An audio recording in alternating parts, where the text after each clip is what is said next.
Hey everybody, this is Flavio Romeo, and on this episode of the Towncast, we had the opportunity of talking to Paterson native, born and raised, and U.S. Air Force veteran, Billy Prempeh, who's running for Congress in New Jersey in District 9. And listen, the Towncast, we're not affiliated with any political party. We just give people a platform, people, businesses, organizations, to share their journey. Regardless who you're going to vote for, just make sure you get out and vote. All right, enjoy the episode, everybody.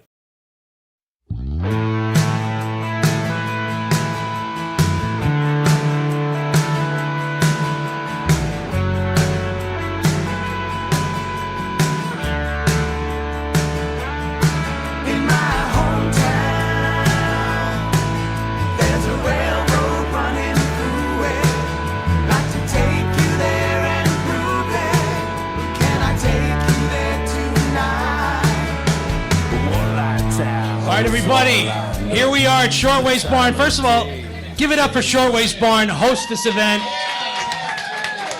They are amazing. They do so many events. Shirley Shortway, always behind the scenes. Got to get her on camera one of these days. But I want to welcome everybody here to Shortways on this very special night. But especially, I want to thank Billy Prempeh for coming. Thank you. He's running for Congress. Thank you.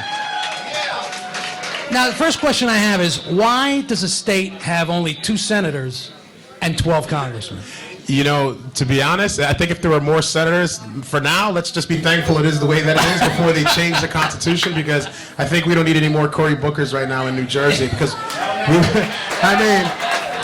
if we had 5 more seats, I think we'd have a problem. We have problems going on here in the state at a federal level, as well as at a local and a state level. So if we had more seats, I think we're going to have ourselves a situation where we'll lock up our government. So I don't want to see that happening. So let's just kind of keep it the way it is until I get in there, and then we can put in the 8, 10, 12 plan. And we can talk a little bit more about that as well. You got it. You got it. So before we get started, I have to ask you, because today was a big event. Donald Trump was found guilty on all 34 counts that he was accused of. I called it. You know, it's funny. I said that was going to happen, and I was on. I believe I was on OAN the other day, and I said this on the news. I said, watch, as soon as Donald Trump gets elected, mark my words, he's going to go into jail. He'll be elected from the jail cell. And when that happens, you'll see violence and riots akin to the George Floyd riots we saw in 2021, I believe that was. We'll see that all over again. First, in 2020, when he ran, they shut down the country. They put out the pandemic. There was a vote by mail. Everyone had to vote by mail. First time it's ever been done in history. Now they can't pull that same kind of wool over our eyes. So what will we do? We'll arrest the only opponent to Joe Biden, because they're not having a convention. They're probably not even going to have the debate. And I find it convenient that they're going to sentence him 4 days before the Republican convention. And they're trying to sentence him for 4 years, which would be the total of the entire presidency after 2024. Now, if you can't see this as a manipulated event, I don't know what to tell you. You don't think it's a coincidence? Absolutely not. It's not a coincidence. I mean, listen, we're talking 30. They're trying to get this guy on 34 counts. This isn't even touching on the lawsuit that he had in Georgia and the lawsuit that he had in regards to his property. They're literally finding everything in the kitchen sink to throw at this guy. And at first it was like, let's see if we can bankrupt him. If we can bankrupt him, then he can't run against Joe. But now that they can't bankrupt him, why don't we just arrest him? But the funny thing is, the more they lock him up, the more they arrest him. I mean, as soon as he came out with that mugshot, he only became more popular. Right. Because if that happens to one of the richest men on the planet, the former president of the United States, what makes you think it can't happen to the average American? Because average Americans are getting screwed left, right, and center in our legal system, just on a local and even smaller level. Now, if this can happen to the president, this I think could even go as far as the Supreme Court. But I am pretty sure they're going to put some chicanery in the way, kick the can down the road, drag it until the election, and the media is going to keep doing what they did when they had that first sham impeachment. They did the sham impeachment and repeated it and repeated it and repeated it. Twice impeached president, twice impeached president, twice impeached president. And he's more popular than ever before, because no one believes the nonsense that they're telling us anymore, because they're telling you, hey, this is lemonade and it's actually a bottle of oil. It's not what you actually asked for. The government has been gaslighting us for a very, very long time. Joe Biden and the media have been gaslighting us, and people are starting to wake up. Nobody believes this nonsense anymore. More and more today, less people are watching mainstream TV. In fact, I don't even think we have any mainstream news in here, which is good, because a lot of the media comes from people like yourself today. regular podcasters, regular Americans that are actually paying attention and talking to people on the streets and hearing what's on their minds. That's it. I mean, it's that's all it is give someone a platform to talk about what's going on. I love what you're doing on Instagram. You call it, what do you call it when you're on the street, man? Billy on the street. Billy on the block. Billy on the block. Billy on the block. How many of you guys saw the Billy on the block videos? If you guys don't watch it, make sure you find him on Instagram. Make sure you follow him. And see, he was in the Bronx. He was in Paterson. From doing that, what have you gleaned from that? What have you taken? So it's funny because it's like it only confirmed everything that I've been saying since 2020, right? Because in places like Paterson, I was one of the few people to go and knock doors and campaign with a Trump hat in 2020 when it was a D+16 super Democrat district. Billy Prempeh, you're crazy. You're going out in a Trump hat. And I said, listen, man, the people in the inner city, there's conservatives in there as well, too. The truth is, many of them vote Democrat. Even I myself, before, when I was in the military, I was registered as a Democrat because everyone around me is a Democrat, and Republicans don't come out and campaign in these areas. And the truth is, if Republicans actually showed up, you'd realize that most of these people, some of them that are even registered Democrat, are actually pretty conservative. There's just no one to actually latch on to and vote for. Right. So when I started going into community, I started sharing my message with people resonated. I go into the Bronx. This is a deep blue area. This is an inner city. There's no possible way Trump's going to win. First off, I just got to say this. This was my third Trump rally. The first one I went to was in 2020 in Wildwood. It was freezing cold. Who was there in 2020? Were you guys there? You weren't there? Okay, well, if you weren't there, you missed it. So 2020 is the first time I went. Freezing cold, still a great time. There was about 80 to 100,000 people that were there. The Trump rally in Wildwood, we went over to that. Over 160,000 people at that one. They say it was about 80,000. That's nonsense. We had front row seats. We were literally behind Trump. There was no way that there was only 80,000 people. Then we go to the Bronx, and the Bronx was the weirdest, but in my opinion, I think it was the best Trump rally. And I think Trump should do every single rally like this. Why? Because it was so different. It was so different because it's the average person. Imagine this, right? You're just chilling at home, you're hanging out on the block, and then you're like, hey, yo, Trump's up the block. Really? Yo, let's go and see what's up.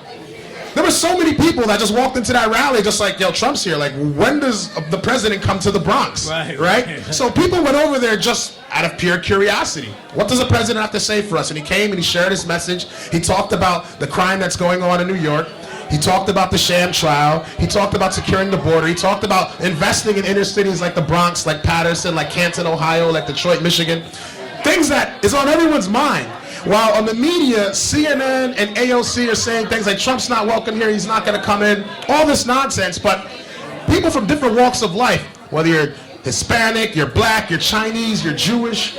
I saw so much diversity right there in that Bronx rally than all the other Trump rallies that I went to. The thing that was funny about it was very unorthodox. Because usually you go to Trump rallies, a couple of people waving flags, no big deal. At the Bronx rally, though, people, if you saw the Billy on the Block video, you know how crazy that was. People were smoking blunts, people were drinking, they were hanging out. It was a big concert out there. You know, not that I condone any of that, but what I'm saying is, it was a good opportunity to force a conversation that many people were unwilling to have or unready to have, and they registered. I don't know if Jasmine's here, but she was one of the volunteers on our campaign. She volunteered with Trump to help get people registered in the Bronx, and if I'm not mistaken, it was about 8,000 or 6,000 people that they got registered just at that rally alone, right? So when I see things like that, and I see what's happening in New Jersey, seeing that he's only trailing by about 5 to 7% in the polls. I don't know if you heard about that recent poll. He's not too far off, and he lost New Jersey by like what 30% in 2020.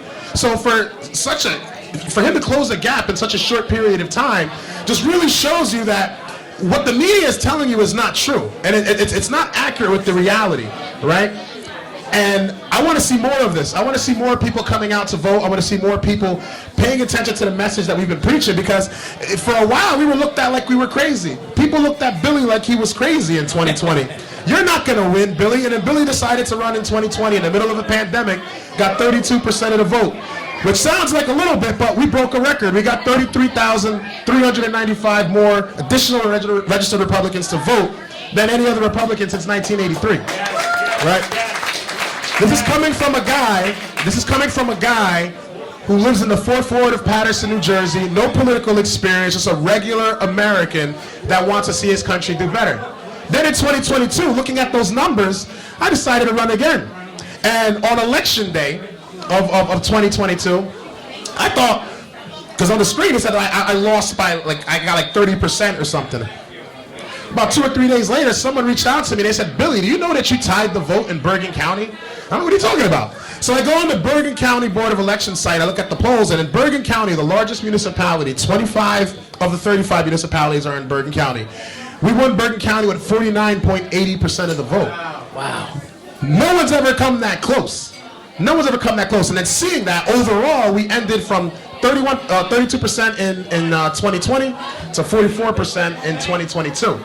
So seeing where we are now in 2024, seeing that Bill Pascrell has a primary opponent that, personally, I don't know if he's going to win. I don't believe he's going to win, but I'm rooting for him low-key. I want him to win this race because, at the end of the day, the enemy of my enemy is my friend, and he's going to take a significant chunk out of the vote in Paterson, and that's where Pascrell's built most of his base. So what is it that drives you? What is it that just makes you keep wanting to do it?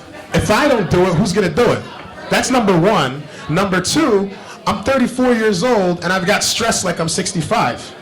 It's very difficult to even Me too. I'm make 34 ends too. meet. Are any of you guys feeling this pain right now?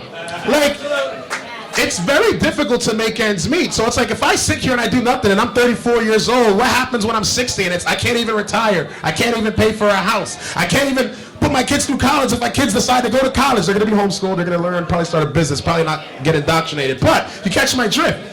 If I'm going to do all these things and I say nothing and I do nothing about it, there's no future for me. Right? It would be pointless. My mother, she came to this country primarily for me to have a better life. So if I'm going to come to this country, try and have a better life, serve in the United States Air Force, come back home and struggle while my neighbors are getting shot, our police department is being taken over by the Attorney General because our mayor has failed. He's trying to turn our city into a sanctuary city. Bill Pascrell's policies have failed. You voted to keep the southern border open every single time with Joe Biden. We got about 11 million illegals in the country, about 736 of them with terrorist ties. We have no idea what's going to happen in the next couple of years. We have no idea if another 9/11 would happen.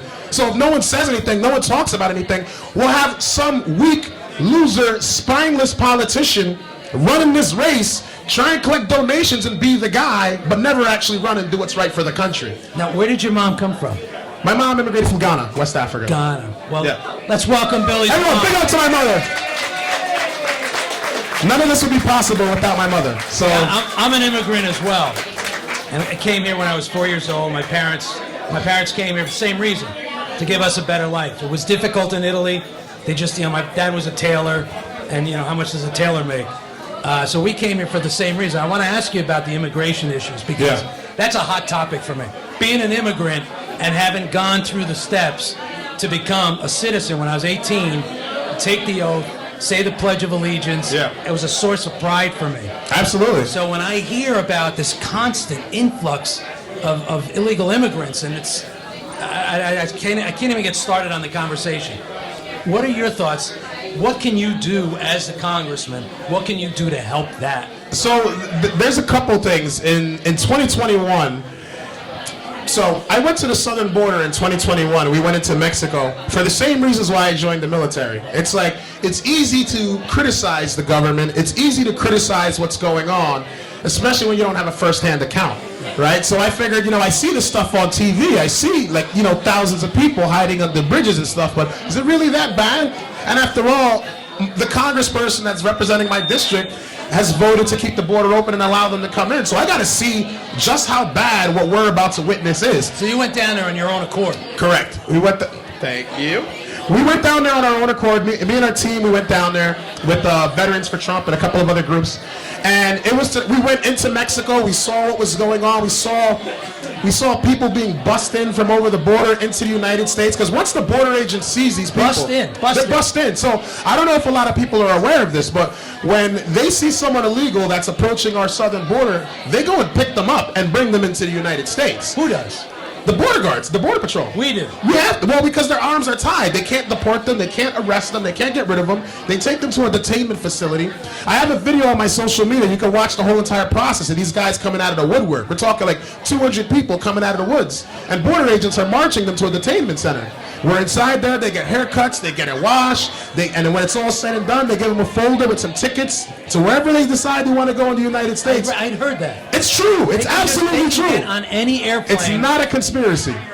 Any airplane. Any airplane, wherever they want to go, and even in New York, at the Roosevelt Hotel, they're offering tickets for people to go to anywhere else in the country because they can't even take care of them anymore in New York. But they asked for them, right? So we have these politicians asking to bring these people in, and you're not doing anything for us, the American people. Why are we voting for you?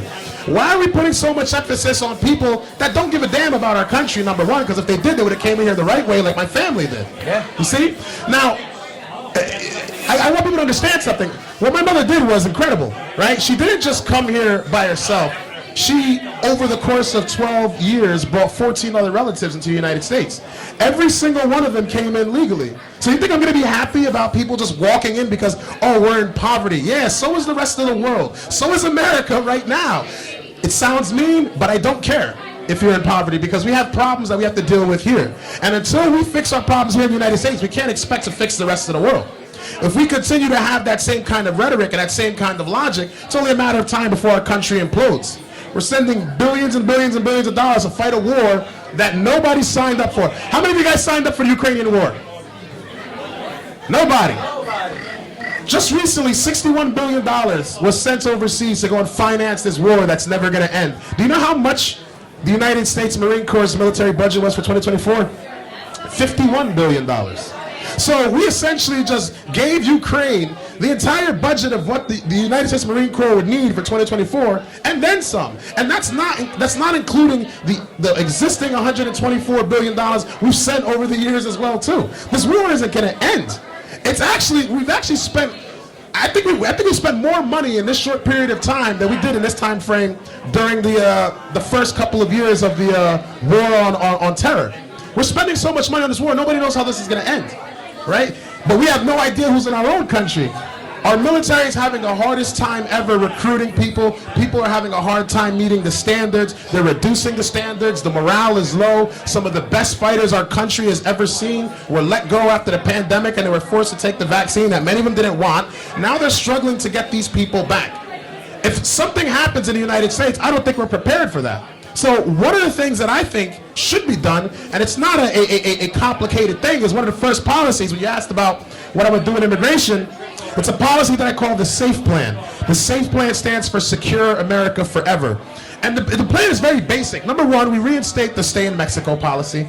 Number two, we increase funding for the border agents. Number three, we secure the border and build the wall. And number four, we allocate federal funds that were used to help these NGOs bring these people into this country. We divert those funds to actually pushing for the deportation program that Donald Trump wants to put in place. It may sound cruel, but at the end of the day, if I walked into Mexico illegally, right, and you see, I don't know if you've ever been to Mexico, but you walk over there, and it's like the guards, they don't smile, they don't laugh, they're not happy, they're not playing games. If I were to cross that border in the same fashion that they did in the United States, I'm either getting shot or I'm going to jail, right? But if they do that here in the United States, if you arrest them, you're a bigot somehow. If you did that in France, you're going to jail. Yeah. If you do this in Ghana, and you come from Nigeria into Ghana illegally, you're going to jail. Hey, someone goes in your backyard illegally. You're going to jail. You're going to jail. You're going to jail. But in America, you get a $10,000 gift card if you go to New York. You get a 5-star hotel stay. You get Medicaid. You get a plane ticket to Las Vegas, wherever the hell you want. And where does all that money come from? It's coming from us. And that's the thing that's important, right? Because listen, we have so many people in our generation, and I think it's important that people like myself and young adults get involved in politics, because we have young people that actually support this stuff and don't even realize what they're supporting. No justice, no peace, marching the street like a sheep. They have no idea what they're doing. And they're pushing for these agendas. We need to open the border. No person is illegal. There's no such thing as gender. They're pushing all kinds of crazy things, And I think that the message that I'm trying to convey to a lot of them, that is like, you don't have to be some old guy to take part in what's happening in your country. You don't have to be someone who has years and years of legal or political experience before you decide to get involved in your country. Because if that's the case, how did a random guy from the 4th Ward of Paterson get this much influence in such a short period of time? It's because people agree with what I'm talking about. They agree with my message, and they think, you know what, that guy's right. We got to send him to D.C. And that's how our Constitution was written. Nowhere in the Constitution does it say that you have to be a lawyer or a politician or some kind of thing. It was meant for common, regular, everyday men to go into Washington, D.C. and represent their constituents back at home as a common man in D.C. Now, they want the guy who's got the most money, who has the most donors, who's connected with the most big shots, who knows the most lobbyists, who's going to play the game when they get to D.C. So now it's become bring the elite guy to represent the regular guy. Right. And that's not what it should be. People resonate because I'm a regular guy. And if we want to have a regular life again, then we got to get a regular guy in there to bring in some regular policies. All these policies I put forth are common sense. They're not Democrat policies, they're not Republican policies, they're common sense. They're right down the middle. I just appreciate that you came in with a t-shirt. Well, yes, speaking of this, speaking of, you want to see the t-shirt? Speaking of t-shirt, this shirt, God bless America, all right? Yeah, God bless America, this shirt's by Truth Tees. You can get this shirt, truthtees.com. All right, so let's talk about more of your plan. Did everybody get one of these? If you have one of these, make sure you see some of the people that have the Billy Prempeh shirts on. They'll come around and pass these on. He's got his plan on here. Let's talk about it. He talked about the SAVE plan. Now you've got the 8-10-12 plan. Term limit. So the 8-10-12 plan is, I've been running with this one since 2020, man. And I it's love like the idea of term limits. Yes, but you know the problem with term limits? The same problem with every single policy that I've put forth.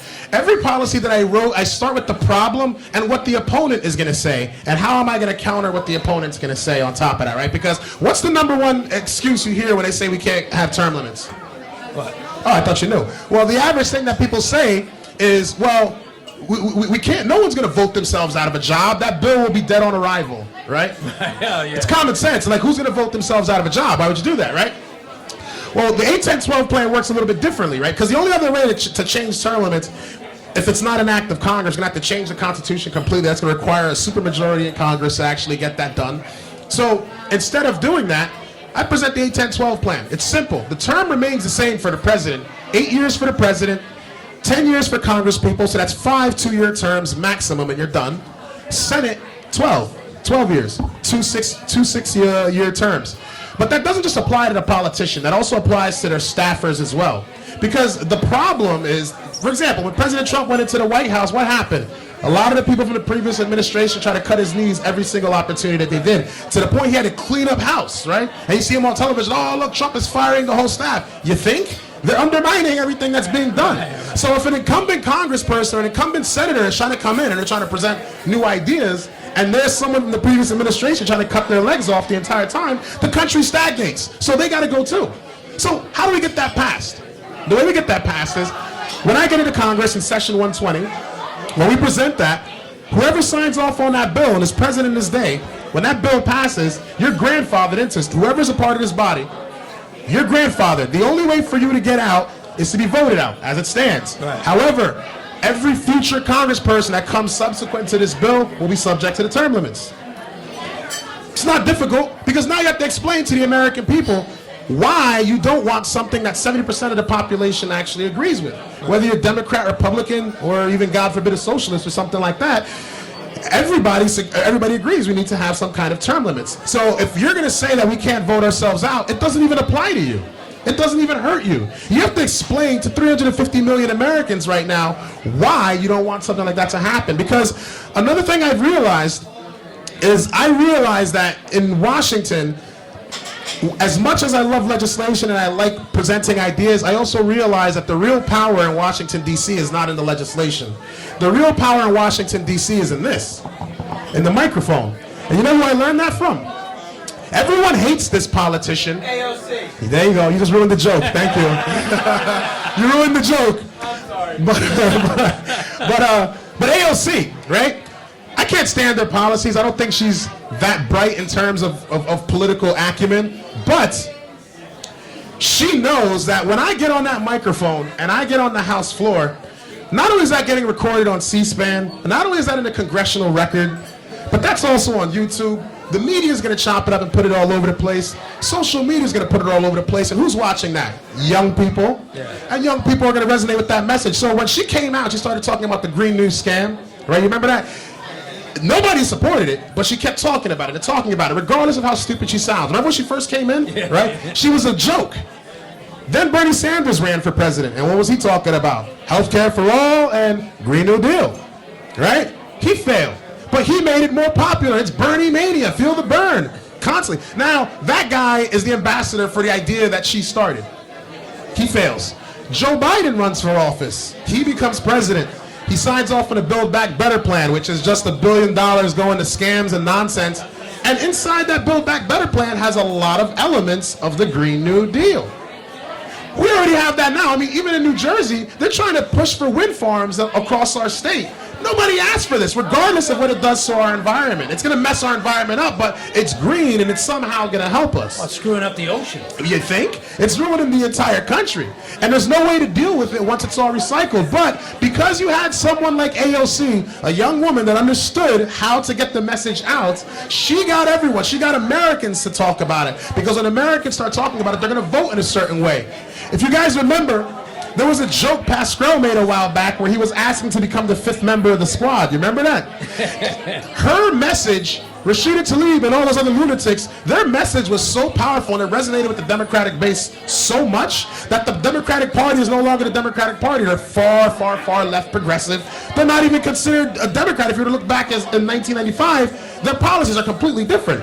Their positions are totally different. They're more radical. In fact, many of these Democrats, even Bill Pascrell at one time, voted to secure the southern border. Now you're against it, right? But because you have these progressives in here pushing that message and it's popular, little old Bill, he has to jump on that bandwagon and affect that change. So I know when I get in Washington, D.C., and I present that legislation, it's going to go inside a committee. I may not even be a member of that committee. I may not be able to make the changes to that legislation. But once that legislation comes out, they say, okay, we've got the 8, 10, 12 plan. But also included in that is every American gets a rooster. Or something ridiculous like that. And then the entire bill gets shot down. Look at the Republicans. They shot their own bill down, right? Would that not happen? Yeah, it would absolutely happen. Now I want you to ask something. Which politicians do you see that are running that realize this fact, this reality? Because everyone can talk about what they want to do for the country. I'll shut the border down, fix the economy, lower taxes. But if you speak to about 90% of these politicians, they don't have a single piece of legislation or an idea that they put together to present. All they have are talking points. So I know that if I'm going to Washington, D.C., just like when I was in the military, you don't do anything without a plan. You don't go into battle without a plan. You don't go in there without a strategy. Okay, I want to secure the border. Okay, Bill, how? Safe plan. I want term limits. Yeah, everybody wants term limits. How? 8, 10, 12 plan, right? We have no jobs in our country. Manufacturing is gone. A lot of the manufacturing has been sent overseas. How do we bring back manufacturing? Well, we have the Revive America plan. The Revive America plan will provide tax incentives. It's basically an extension of the Platinum plan that Donald Trump tried to put in place, but it never got a chance to happen.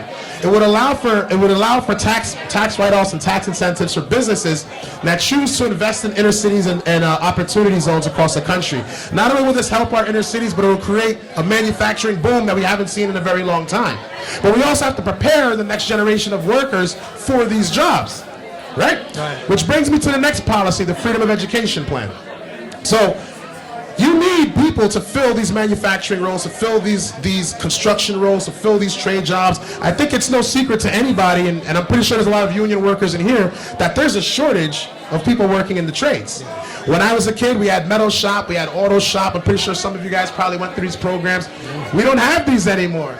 And the reason why we don't have these programs anymore is because they'll say, well, we can't afford it. We're going to have to raise taxes on the homeowner. We have to increase it. And then they're going to go and pay the superintendent of the Board of Ed like $250,000 or something crazy like that. But then they'll tell you they can't do anything for the kids, while the teachers are coming out of their own pocket just to try and teach the children what the government should be doing anyway, right? I can't change the curriculum, unfortunately. I don't like a lot of the sex ed stuff. I don't like a lot of the DEI nonsense that's happening there. But from a federal level, I can't change that. And I tell everybody about that from the very beginning. Some people walk up to me and say, well, what are you going to do about the sex ed? I'm going to encourage you to vote for a congressman that I support, an assemblyman that I support that is against it here in the state of New Jersey so that we can actually overcome that. But in Congress, what the Freedom of Education Plan is going to do is it's going to create a federal tax incentive for companies that are involved in the trades, whether you're involved in finance, IT, or any of the hands-on trades. If you're a business, you're going to have the opportunity to write 100% off on anything that you donate to the school. So I'll give you an example of how that would work. Freedom of Education Plan gets passed. Now, we want, let's say Hawthorne High School. They want to bring in a new carpentry program, right? They put out an application online. Several businesses that have carpenters will say, hey, you know what, we want to bid on that contract. They all come to the school and they present their ideas, right? Business A says, I'll donate $100,000. Business B says, I'll donate $100,000 and I'll give you 2 sawmills. And business 3 says, no. I'll give you all of that. I'll knock down 3 of these walls, build a wood shop for you guys, and I'll give you one of my employees that I will continue to pay for, that'll teach your children on staff. The total of that contract's $7 million, right? Let's say the school says yes. That business owner now just gave that school a wood shop program that did not exist before. The benefit for him is he gets to write off $7 million in his taxes. Can any of you show me a single business owner that would say no to getting a tax break? There isn't anybody. There isn't, right? The parent now has a child that is equipped with a potential job for the future. The business now has a pipeline of educated employees, most of which that they're going to train and set them up for the future. The school, the public schools, because in 2020, the Freedom of Education Plan has evolved over the years. Initially, it was just to promote first school choice and promote charter school programs and private school programs. And then the NJEA came and tried to slit my throat. So I said, okay, well, the problem is they say, oh, you're going to try and take the kids out of the public schools. That was the problem. The solution that changed to fix the Freedom of Education Plan is I'm going to keep kids in the public schools. And the way I'm going to keep them in the public schools is by giving them a trade program that will actually give them skills when they graduate. You're not just leaving with a diploma, but you're leaving with the skill set where you can either jump into a journeyman program and further your career, or you can even get started with someone that's willing to take you under their wing as an apprentice. We don't have anything like that. And if you give it about 10 years, the United States would change in such a way where I believe the largest export that will be coming out of the United States is our skilled labor. When you want a bridge, you hire an American. When you want a building, you hire an American. You want us to run that line for you, you hire an American. And if we're training the best of the best, and we're teaching them while they're in school, even if they decide not to go into college, they're already light years ahead of someone that never went through that program, and then they go into a tech program. We're going to set our kids up for an opportunity that never existed in the United States before. Right? We have a lot of rebuilding that needs to be done to our infrastructure as well too. If we're forced to stomach this Build Back Better plan and we're going to rebuild our infrastructure, we need people to actually fulfill those roles. Because if we don't, we're going to start hiring people from overseas because the skilled labor from overseas is valuable. But why do that when we have the skilled labor right here? Today, the average teenager, the average college student has no clue what they're going to do with their life. Some of them go into college, get hundreds of thousands of dollars in debt for underwater basket weaving or something ridiculous like that, right? You know, so it doesn't make much sense for me. So I think that if we have a program like this and students are able to learn something and actually feel some pride for something. You ever worked in the trades before? Yeah, absolutely. Yeah. Doesn't it feel good when you build something? Yeah. I mean, that's my girlfriend. Sometimes we'll drive around and I go, you see that window? I put that window in there one day. Those tiles, I did those tiles. Oh, you see that bank? I ran all the data cable in there, you know? A lot of friends here in Hawthorne that you know, landscapers and builders. It's a good feeling. They drive around and look at everybody's properties. I did that lawn. I did that. Yeah. And that guy I built that wall. You see that retaining wall? I built that. Yeah. It's a good feeling. They've said, I've had them on the podcast, and they've said, we can't get workers. You see? We can't get kids to work. But if you're teaching them in school the way they used to. Exactly. And here's the thing that's interesting. You could go to college, get a master's degree, and work a job making $60,000 a year, still be in debt, still have to pay off your college loans, and there's some young guy, he may not know calculus, he may not know all the complicated stuff, he may not know all the elements on the element table, but that kid is underground in a sewer somewhere making 180 grand a year 4 years after training. No debt. And then there's someone that went to college, got a degree, went in debt, and the media has successfully brainwashed everyone into believing that the only solution to thrive in America is not with your hands and ingenuity, because that's what built this country. The new way is to pursue a degree in gender studies. You're going to be pushing the country forward with that kind of logic, right? It's stupid, and we have to change the narrative. Well, speaking of the narrative, I know that you're from Paterson, right? Born and raised in Paterson. Still live, yep. The drug problem has not gone away. It's gotten worse. And having grown up in Hawthorne my whole life, when we moved in from Italy, I've just progressively seen it get worse and worse. I had many friends, relatives. My nephew died of fentanyl poisoning, and other friends that died of fentanyl poisoning, and it's out of control. And I feel like like you said, all the money that's going over to Ukraine and all these other places, if they were to focus some of that on the drug problem, might be able to actually take care of it. Yeah. And from where it's coming in. So what are your thoughts on that? I mean, if you... So there's a couple of things. When I ran the first time in 2020, it broke the violent crime record of, I believe, 1987, right? I think that was the highest point of crime in Paterson, 1987. 2020 broke that record. 2021 comes around, and 2021 broke 2020's record. 2022 comes around, and 2022 breaks 2021's record. So we're just getting exponentially more violent. There was exponentially more crime, and there was exponentially more drugs. And I've been saying for a long time, why don't we have our federal government involved in the city of Paterson right now at this point? In fact, Bill Pascal, you're the congressperson. Why are you not getting federal aid to assist our police officers to help them deal with these problems? Why is the city trying to push for these nonsensical bail reform programs? And why are you getting all these people to march no justice, no peace nonsense while people are literally dying in our community because of these same nonsensical policies? And they're more preoccupied with saving face and pandering to the demographic than they are with doing the right thing, even when they're dead wrong, right? Because during that crime wave, I lost 2 of my neighbors. One day I came home, some of you guys that have been following me, seen some of my live streams. I'll come home from an event, my block is shut down. One of my neighbors, she was a twin girl, she had a twin sister. She was sitting on the front, it was her birthday, they're having a good time. This was about maybe 30 minutes before I pulled home. She happened to be dating some gang guy, one of the twins. Some gang guys wanted to go after this dude. They drive by the whole block. The coward hides behind his girlfriend. She takes the bullet. Her twin sister wasn't even around to say goodbye to her little sister, or her twin sister, I should say, right? Dead for nonsense. The police did not get the resources that they needed. It's easy to blame this on the police, but it's like, look at them. They're literally handcuffed, and they're the ones with the handcuffs, right? They can't do their job. It didn't have to take the Attorney General to take over the city of Paterson, their police department, to get a lot of this crime under control. Because I will say this, and shout out to the police for doing that, because the police department has been doing a pretty good job at reducing the crime and getting a lot of the drugs off the streets. There has been a little bit more of a police presence. Still going to have that crime problem, but it's nothing like it was over the past 3 years, right? And they're working on it. But that's because the state got involved. The congressperson didn't get involved. The congressperson didn't even make a referral to the state to help. The congressperson didn't even make a referral to the federal government to help. And the mayor himself, so preoccupied with overdeveloping and bringing more people and trying to turn Paterson into the next Hoboken, look at where we're at.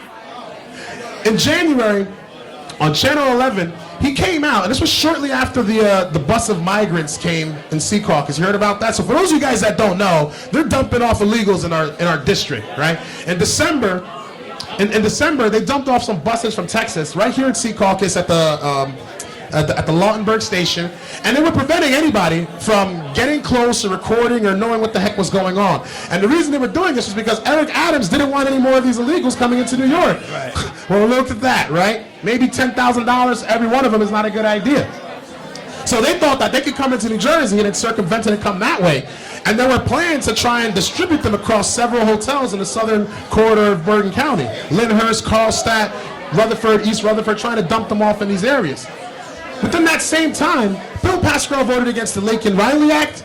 He voted against the Keeping the Community Safe from the Southern Border Act.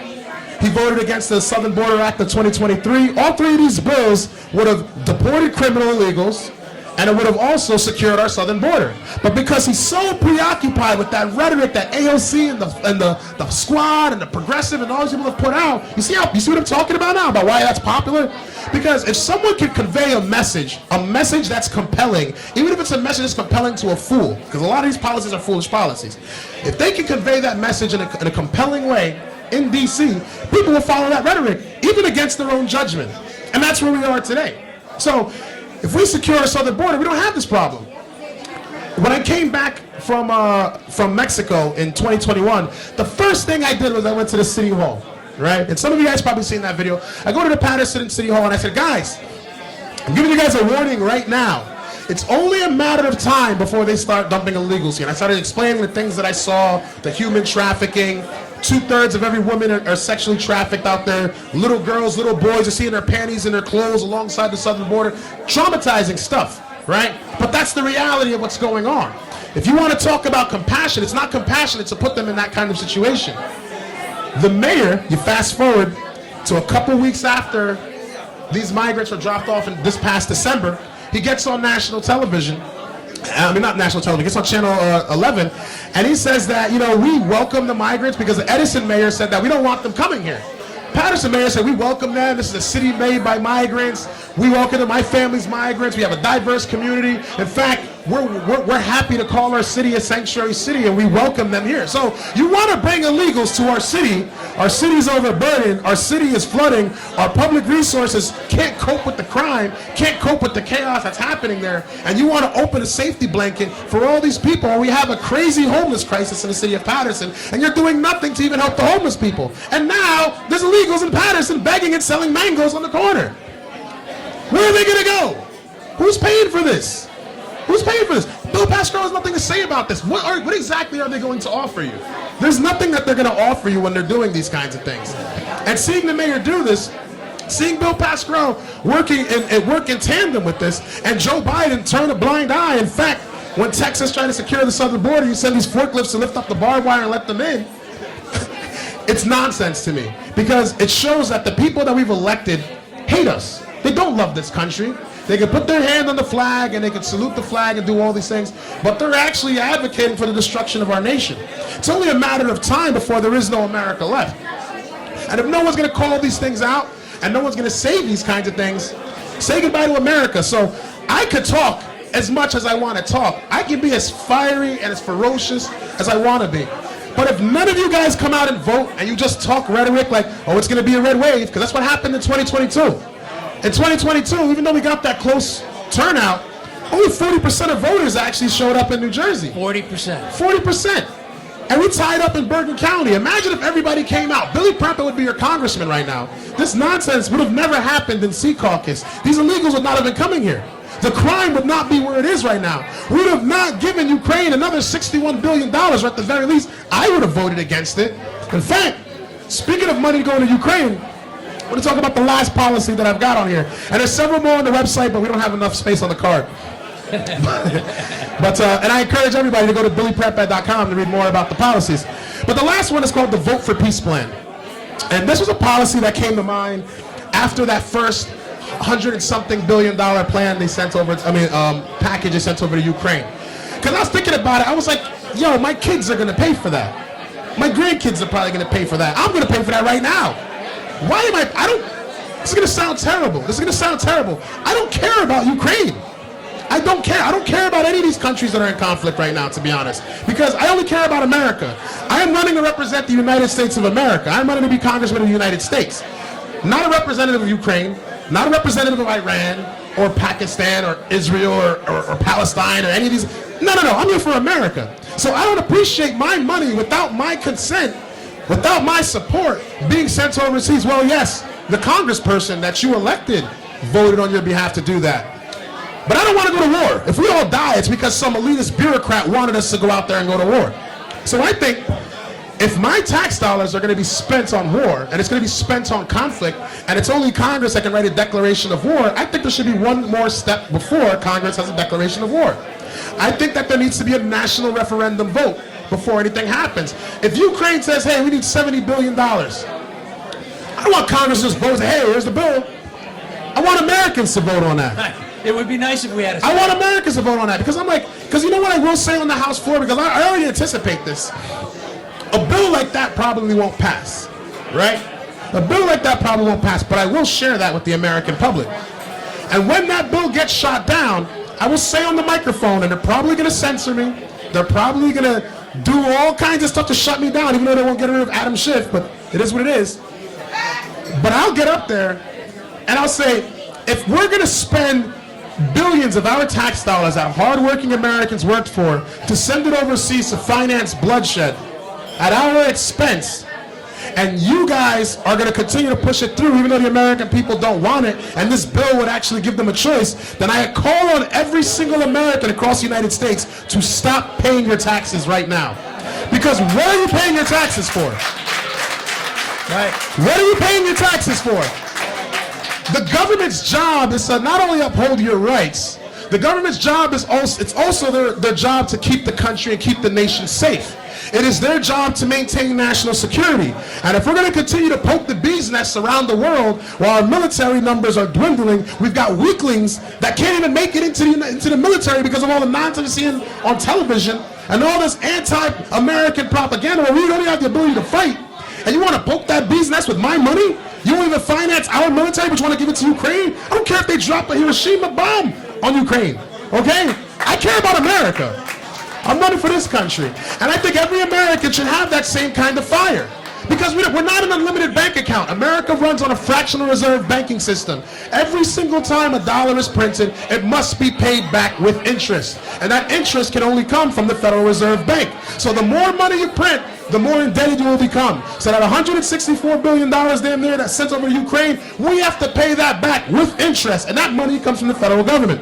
And if our GDP is low, job numbers are low, we're not producing enough like we should, and we're spending more than we do, and we're going to war, how long do you think we can sustain that war and survive that war before people hit our shores? I argue we'd probably be at war for about 5 years, maybe 6 years, before someone cracks the defenses. Well, with all the illegals coming in, I mean, there's an issue. Well, that also raises another issue. That also raises another issue because now if this happens and someone attacks the United States and you got 11 million people that you have no idea who they are. Or where they are. Or where they are. Because you gave them free tickets to go where That's it. And in New Jersey, they can get licenses. They can get IDs. You wouldn't even know. You wouldn't even know who's plotting on you. How long is it going to take before they get the right to vote? Listen, man. Hopefully never. Hopefully never, because I don't want that to happen. I'm not going to allow that to happen. Speaking of voting, I want to tell you something really funny, man. I started doing some research on what countries have voter ID.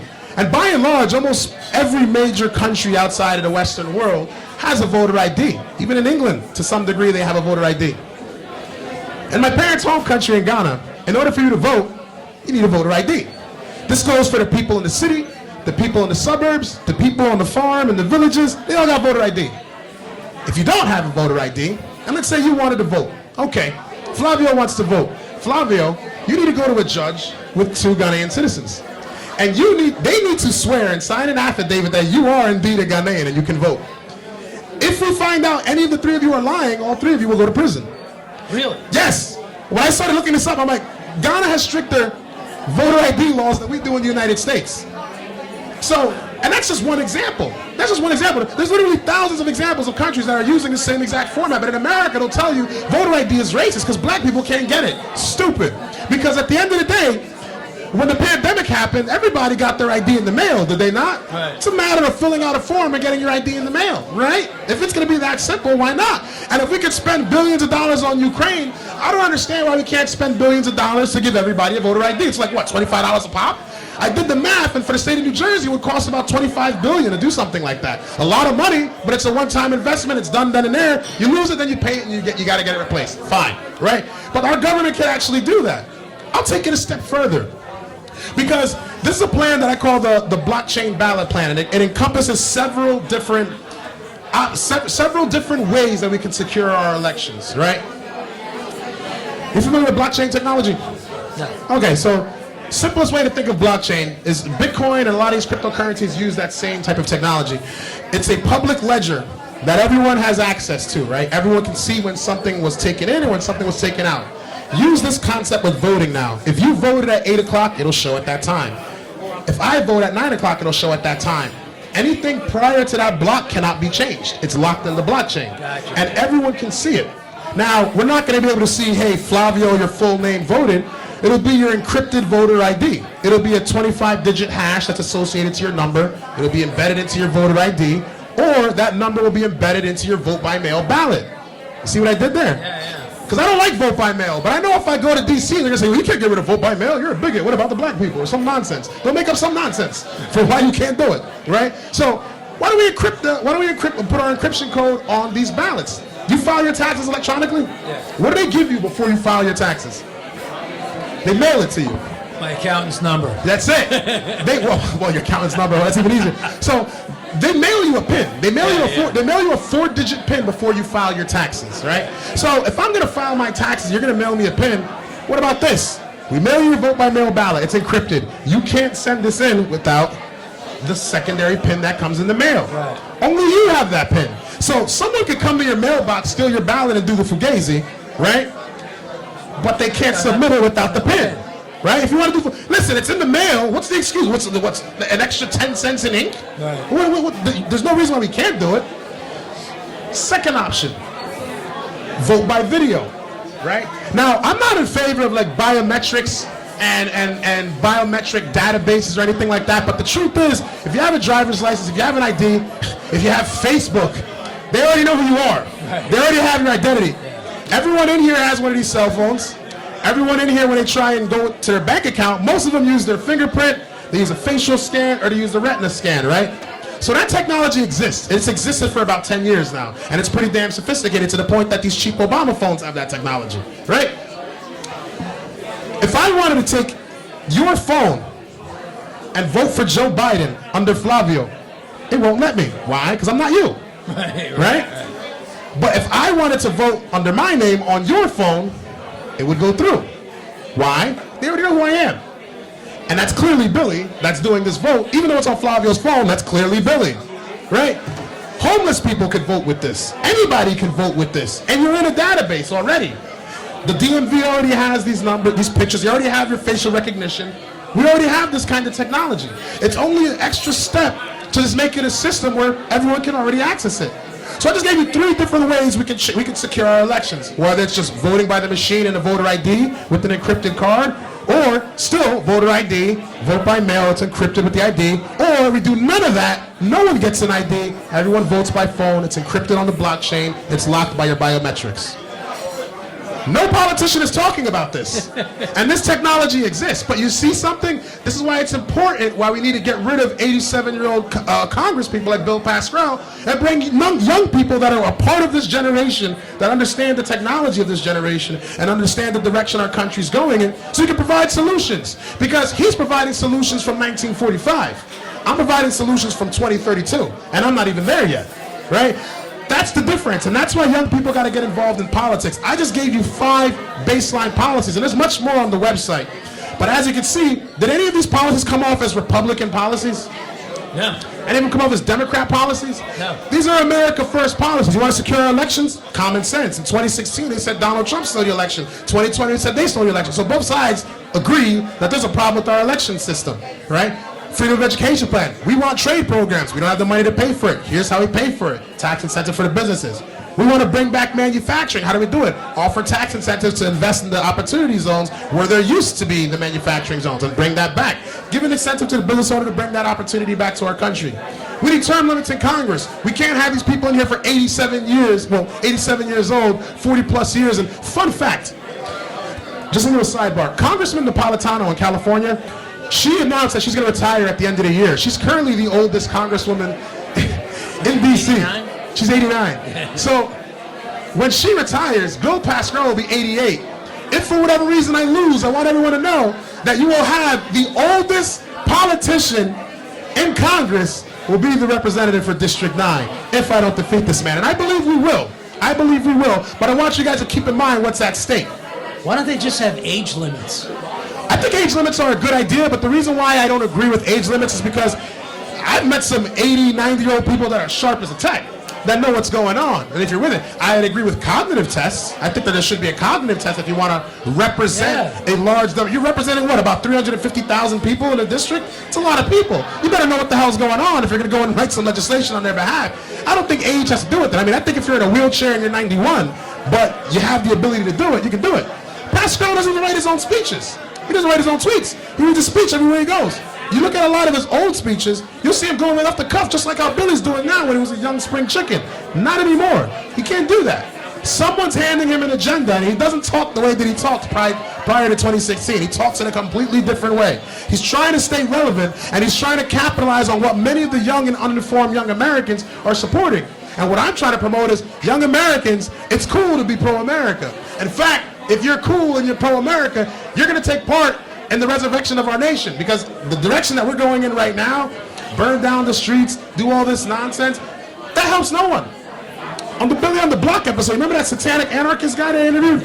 This guy said that he wanted to burn the White House down, burn down Congress, burn down America. And then I put the mic to his face, and then what? He said, then we're all going to be free. And I said, well, what if we get invaded by like China or something? He said, oh, no one can invade the United States. And I'm like, yeah, they can when there's a bunch of anarchists like you burning the country down. Like, they absolutely can. So these young people think that this anarchy, Marxism, overthrowing the system thing is cool, but they don't even have a plan for what's going to happen after the fact. They don't understand what's going to happen. happen. They don't know what's going to happen. And you know who I really love in here? I don't know if there's any Polish people in here, but I absolutely love the Polish people, right? We got a lot of Polish people in the district, and they hate communism just as much as I do, and they're so diehard about it. Because they see it for what it is. They see it for what it's like. We've lived through that. We've gone through that. We've ran away from that. We came here. Right, that's why they came here. Yeah, and they're so vocal against it, and I love it. I think every single American should be vocal against communism in the same exact way. Shout out to the Polish people.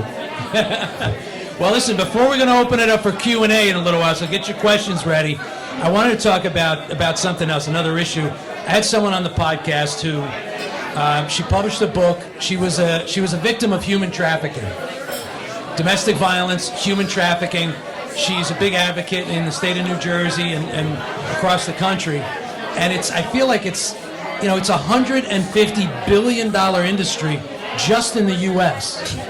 And, you hear some of the stories of kids, 12, 13, 14 years old, being sex trafficked. Yeah. And it's never a try. I don't ever hear anybody talking about it. What's your take on that? And what do you think can be done to try to stop this? People will call it a conspiracy, right? People will call it a conspiracy. It's far from a conspiracy, because if it wasn't, our U.S. government's not stupid, right? You remember remember when they tried to say Donald Trump was locking kids in cages, and the picture was actually from 2014 when Barack Obama was doing it? Did you ever see the interview that Barack Obama gave when he was talking about that? I agree with Barack Obama with what he was saying, right? With why he put them in cages. He's not trying to separate kids from their families and destroy them. And the media said nothing when he did it. He's not trying to separate them and destroy families. At the end of the day, and I saw this firsthand when I was at the southern border, if you come to the border, right, what they're doing with these children, before you even cross, right, you're going to encounter one of these smugglers, these coyotes, right? Many of them are working with the cartels. There's these sidebar guys that'll promise you to get over, but you're probably going to get killed rolling with that guy. So they usually go with these cartels. And they'll pay 10, 20, 30, 70, sometimes 100 grand just to get across the border. Which really calls into question, where's that money coming from if they're coming from poverty? Right? Right. So now, when you come along the border, you're going to see a bunch of these wristbands with the price written on it. You'll see them ripped off all alongside the border, because once they cross the border, they rip them off and they throw them on there, right? People pay to come into this country. And when people come into this country, many of them, you'll notice, are coming with children. But they all have no papers. See, Joe Biden put in place a piece of legislation that would help reunite families, where if a child came across the southern border and they're able to contact someone in the United States that is next of kin, there's no way to verify, because all they can do is contact that person. That person can then come and pick up that child and that family and bring them into the United States as an asylum seeker. The problem with that is, I don't know if that person in America is actually your father or your mother or your cousin or whoever it is. Right. You could be cartel guy. You could be a pedophile. You could be God knows what. They are traffickers. Because some of these people that I met at the southern border that report on it and routinely check it out, like Ben Berkwam and a few other people that I know that watch this, they'll see some of the same kids come across that border multiple times. Yeah, because they'll use these kids to get people in, and they'll bring that kid back, and then just traffic them all back in. They'll repeat this process sometimes 2 or 3 different times with some people. So these children are being used against their will. They don't really have much of a say in what happens with them. And Barack Obama was doing the right thing. He was saying, listen, we got to separate them because we need to be able to do a DNA test to confirm that the family that came across the border with that child actually is their family. So I agree with Barack Obama when he did that. But as soon as Donald Trump continued that same exact policy, because he's a president, he's continuing what Obama did. We got to separate them. We don't know if they're trafficked or not. As soon as Trump does that, Trump, you're a bigot, you're a racist. You're a racist. How could you do this? Right? Look at the kids in the cages. But exactly, look at the kids in the cages. And then it comes out, well, Obama was doing this a long time ago. And then when the truth comes out and they see the interview again, Obama's like, yeah, we have to do this. Like, we don't know who they are. Oh, well, we're not going to, we're going to ignore when Obama did it, but we're going to make Trump the racist for doing this, right? I agree with that. I agree with that. And the truth is like, if I don't know who you are, right? And I allow you to come into my country, and you're bringing children in here, and this has been going on for a very, very long period of time. And there's a lot of these, like I said, it's not regular people in D.C., it's these elitists like Bill Pascrell that are in Washington, D.C. I'm pretty sure they have something to gain from keeping that southern border wide open on purpose, if you understand what I'm trying to say, right? I think that's happening for a very good reason, well, for a very bad reason, I should say. And I'll just kind of leave it at that, because there's no valid reason why, because if we care so much and we're so compassionate as to what they say, why are we not trying to help them in Mexico, or at least keep them in Mexico, or send them back, or at least help them mitigate their immigration problem for our sake? No, the solution is keep the border open because they want them to come here. They want them to be trafficked. They want them to be turned into slaves. They want them to be sexually trafficked. This is all being done for a reason. Like you said, it's a $153 billion, $153 billion industry. I'd argue it's $1 trillion industry globally. And even still, we have no idea exactly how much this industry is making. We can only estimate about $153 million in the world because it's illegal. We don't know where all that money's going or how much is coming in. So I got a big problem with that. I think that if we secure our southern border, I think that's the most compassionate thing that we could actually do. If you want to come into this country and you have a legitimate asylum claim, you should be able to come in the right way. And the SAFE plan will provide more judges, or at least allocate more funds to hire more judges to actually help streamline this process and find out who's who before we allow them in, and people can come in the right way. I don't think that's unreasonable. Your mom came in, come in the way we came in. The right way, in. the right way. How many other immigrants are here? Round of applause. Immigrants, children of immigrants. Woo! Us! Right. Us! All right. All right, we're going to open it up for a little Q&A. Anybody have any questions you want to ask Billy? Here's your chance. Do you have a question? No question? Questions? You look like you have a question. No? No questions? Anybody have a question? This is your chance. That's interesting. I guess you guys must really like what I have to say. Right here. All right, you got a question? Got a question? Say again? I met Donald Trump 2 times. I met him twice already, yeah. I met him twice, and how was that? It was pretty anticlimactic, to be honest, because I thought he was going to come in and be like this and real loud and all. He was nothing like that at all. Like, first off, the guy's great on television. He understands TV very well. He understands that you have to carry this. Apprentice. Yeah, you got to have this character. But when I met him in person, he was nothing like that. He was actually very calm, very cool. He told lots of jokes like normal, but he wasn't this over-exaggerated caricature. Because I was like, it was a dinner in Bedminster. There was about 12 other people. I was invited there. And it was another congressperson that was doing it. And then Trump just walks in like, oh, wow, I didn't know you guys were going to be here. He knew we were going to be there. He gives a little speech. And before, he was going to fly out to Mar-a-Lago. There was something going on, like some lawsuit or whatever was going on. And they were saying, hey, you have to, like the Secret Service comes in, they try and whisper in his ear and say, hey, you got to go, we got to leave. And he's like, no, hang on, I want to stick around and talk with the people for a little bit. I want to answer their questions, we'll take some pictures. And he stuck around for about a good 45 minutes, like just, chopping it up with us like regular people. Didn't treat me like, oh, he's some different guy. I was like, damn, I'm not disappointed. I thought it was great because I'm like, he's even more relatable that way.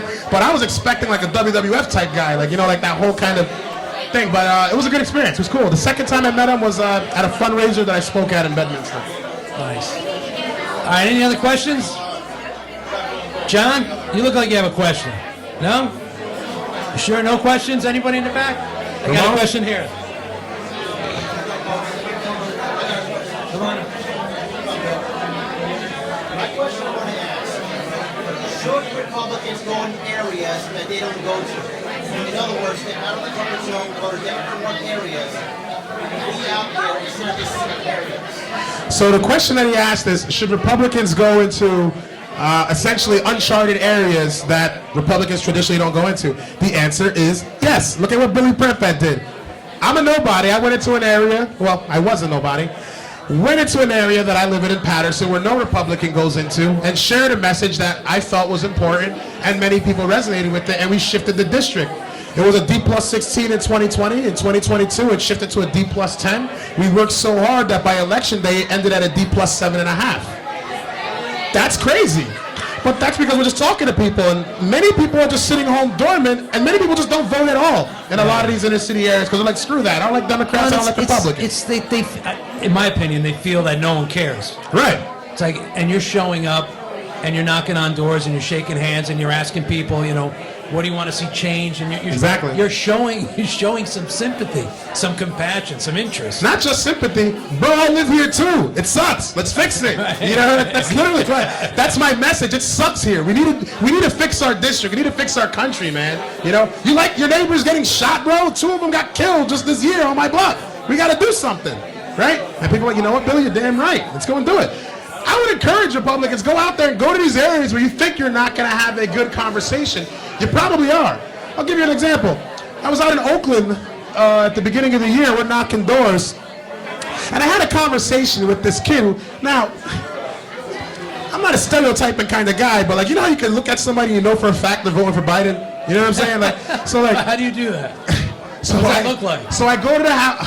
I don't want to play the guy, but I go to the house, and first off, they had a flag. They had a sign on the front that said, "Believe the science." No one is illegal. So clearly a liberal. You already know, right? The guy comes out, and he's like, "Hey, what can I do for you?" And I said, "I'm Billy Prempeh. I'm running for Congress. I'm here to represent Oakland, and I'm here to talk with, I guess, his sister or whatever that lived in the house, who was a registered Republican." And they said that there were other Democrats. I'm assuming that these people were the Democrats. And he's like, "Can we speak with her?" And the first thing he says is, "Well, what are you gonna do about abortion? Are you going to prevent women from having abortions?" And I said, "I'm pro-life, bro. I'm just going to keep it real with you. I'm pro-life. But Roe v. Wade has already been overturned. And in New Jersey, you can have an abortion all the way up to the moment of birth. You can literally murder a baby in New Jersey." How do you feel about that? And he was like, "You can't murder a baby." I pulled up on my phone. I'm like, "Yeah, bro, to the moment of birth. You can kill a baby at birth in New Jersey. You wanted that, right?" It's like, "I think that's a little extreme." I was like, "But listen, man, what I'm trying to tell you is that's not happening federally. It's already been overturned by the Supreme Court. In New Jersey, you guys have insane laws, so you can kill all the babies you want. I don't condone it, but I have no right to change it because I'm a congressperson. I'm not an assembly person. If I was an assembly person, I'd say, hell yes, I'm going to stop that. But I can't do that. From federal level, I can't do that." So as I'm speaking with this guy, he started asking me more liberal questions. Well, what do you think about January 6th? And I'll always ask you these very questions where it's like, aha, you said that, you support Trump, you're crazy, you want to kill, you want to stop me from having my kids, right? And then the thing that was crazy was her mother comes out and she's like, I'm not trying to judge, but I just thought it was insane to me. The mother came out and was like, "Well, I just hope that you don't try and promote pro-life across the country because my daughter was pregnant and she had to have an abortion because she had to go to college and didn't want to drop out of college and she had to do it." And in my head, I'm like, that is the most insane thing I've ever heard. I didn't say it, but in my head, I'm like, that's the most insane thing I've ever heard. You killed your granddaughter. And you're telling me that this was a good thing when you could have helped her, grandma, while she was in college. This is asinine. But I didn't say anything. I left it at that. Long story short, I'm speaking with them, and I'm going through my policies, and I'm telling them what I'm all about. They're going to vote for Billy. They're going to vote for Billy because they agree with that. We need to secure our country. That makes sense. We need to bring trade programs back. That makes sense. We need to put term limits in place. That makes sense. We need to invest in our inner cities. That makes sense. You guys like war? Well, we support the Ukraine thing. Do you want to pay for it? No. Well, you are paying for it. Right. What about the Vote for Peace plan? Oh, that makes sense. Across the board, those policies make sense. And I've noticed that when you talk to people, one of the reasons why most Republicans are afraid to talk to Democrats is because they don't have a policy position. They don't have a position. They have a talking point, or they have a general idea of something that they support. I have a plan. I have an idea that, hey, listen, this is what I want to do. Here's how we're going to get it done. Here's the roadmap. This is how we do it. Because when people have something to chew on, they'll think about it and say, oh, you know what, that actually makes sense. I'm going to consider that versus I'm going to secure the border. How? How, dude, how? What are you going to do? How? I'm going to tell people I'm going to secure the border. How? You got a whole army of Democrats that don't want this to happen. How are you going to do it?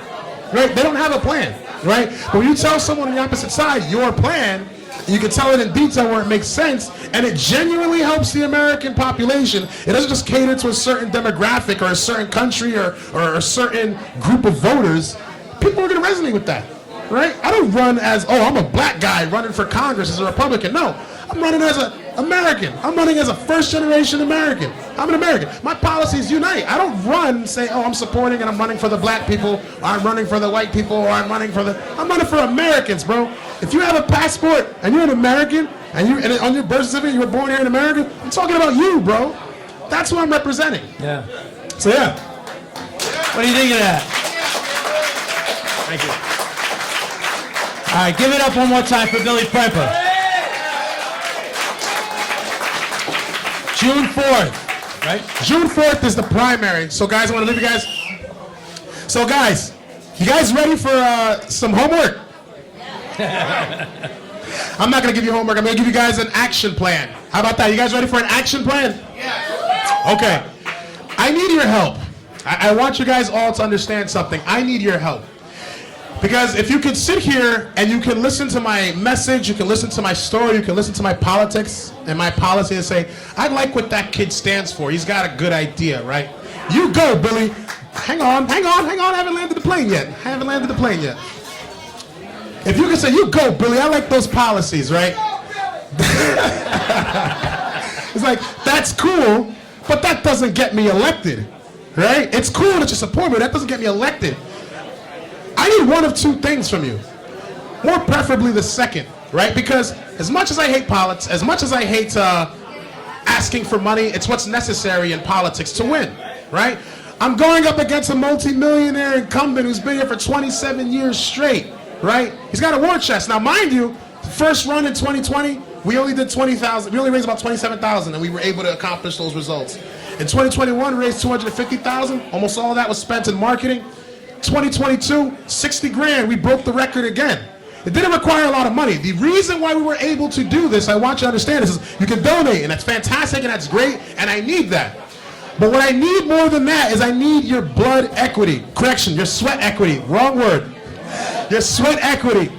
I need volunteers. I need your support. The reason why we were able to get to this degree is many of the people you see in this room that are wearing my shirt, that are wearing my logo, they took time out of their day to make phone calls, to knock doors, to hand out flyers, to show up at events, to help me with all this. And they're taking time out of their day to do this. Not just because you go Billy, but because they actually want Billy to win. If you guys want to get me elected, I need you guys to also help me. So what I'm asking for all of you to do is, people are walking around the room, they're handing out my flyers, and there's a card that's on all these tables with a QR code. I need you all to make just 10 phone calls for me. That's it. I'm not asking for anything crazy. I'd estimate there's probably about 100 and something people in this room. Can any of you guys do 10 phone calls? Can you guys do that to help Billy get elected? Can you do that? I need you guys to go to www.billyprempeh.com/volunteer. Fill out that form. Our team has a lot of fun. You guys see the pictures. You see what we do. You see where we're going out. We get looks because we're actually making a change here. What I'm doing here is much larger than Billy the man, the guy that's running for office. We've created a movement. And the way that movement continues to grow is with your support and your effort. So if you want to help me get these messages to Washington, D.C., and you want to help me change the country, then you have to do your part, because I've done my part for the past 4 years. I need you all to help me get across the finish line. Thank you. All right, give it up one more time for Billy Prempeh. Thank you so much. And let's hear it for Shortways for hosting the event. And make sure you get out and vote. Thanks, everybody. Good night.